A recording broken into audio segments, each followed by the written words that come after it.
আমরা সাধারণত এই গ্রামে বাস করি তো অনেক সময় আমাদের বড়দের বলতে শুনি যে ওই ছোড়া আট নাই যদ্দূর ধাপ বাড়াস তদ্দূর। তো ওকে কে বলতে বলেছিল যে হরিরামপুরের ব্রিজ করে দিব? তারপরে এখনো মিথ্যে কথা বলছে, বলে 80% কাজ হয়ে গেছে, হরিরামপুরের ব্রিজ হবে। আচ্ছা, 80% কাজ হয়ে যাওয়া মানে কি? আর অল্প কিছু কাজ বাকি আছে। ধন্যবাদ। তো কি মনে হচ্ছে এই প্রচারে কতটা মানুষের কাছ থেকে সাড়া পাচ্ছেন আপনারা? আসলে গতকালকেও আমি এই ধুলাউড়ি অঞ্চলে ছিলাম, যেটা ডোমকল ব্লকের মধ্যে পড়ে, কিন্তু রানীনগর বিধানসভার অন্তর্গত।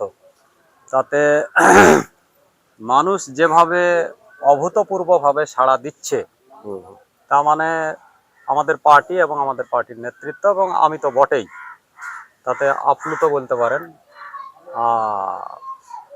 যত রকমের ভালো লাগা আছে সেইটা বলতে পারেন। মানুষ কিন্তু ভালোবাসা তাদের উজাড় করে দিচ্ছে, ভালোবাসা প্রকাশ পায়।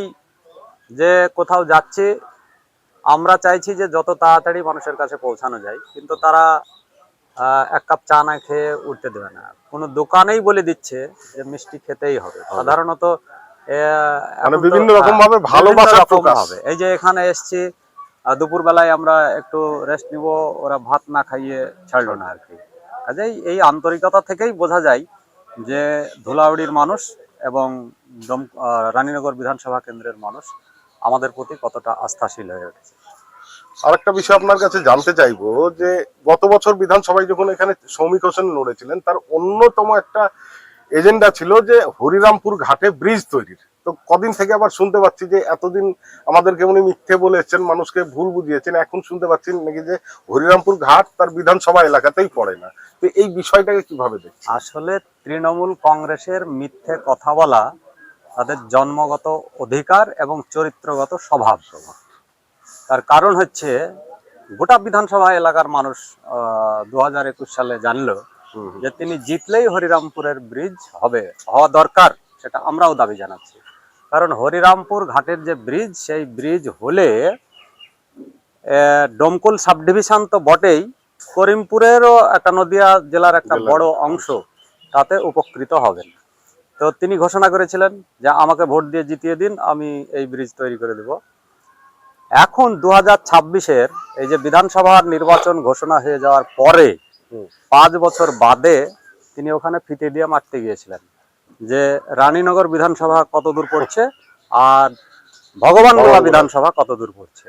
তো উনি বলেছেন ফিতে দিয়ে মেপে যে হরিরামপুর ঘাটের এই পারও আমার মধ্যে পড়ছে না, ওই পার তো আমার মধ্যে পড়ছেই না।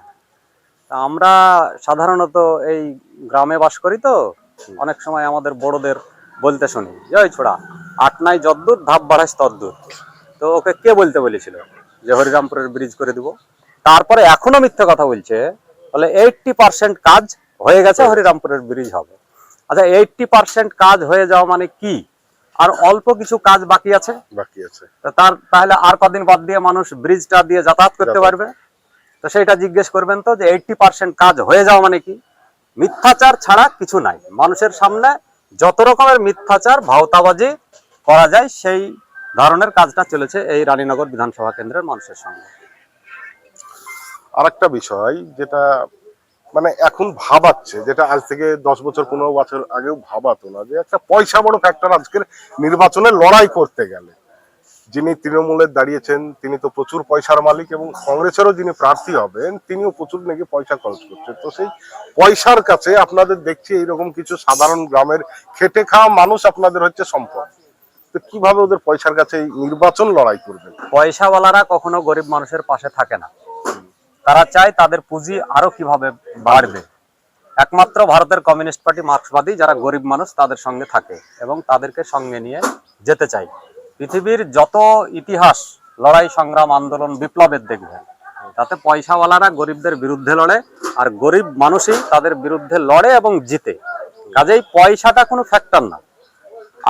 আজ তো ওদের শিল্পপতি পুঁজিপতিদের কাছ থেকে পয়সা আসছে, আর আমাদের সঙ্গে যারা এই প্রখর রোদে হাঁটছে তারাই আমাদেরকে ক্ষুদ্র ক্ষুদ্র পয়সা দিয়ে সহযোগিতা করছে।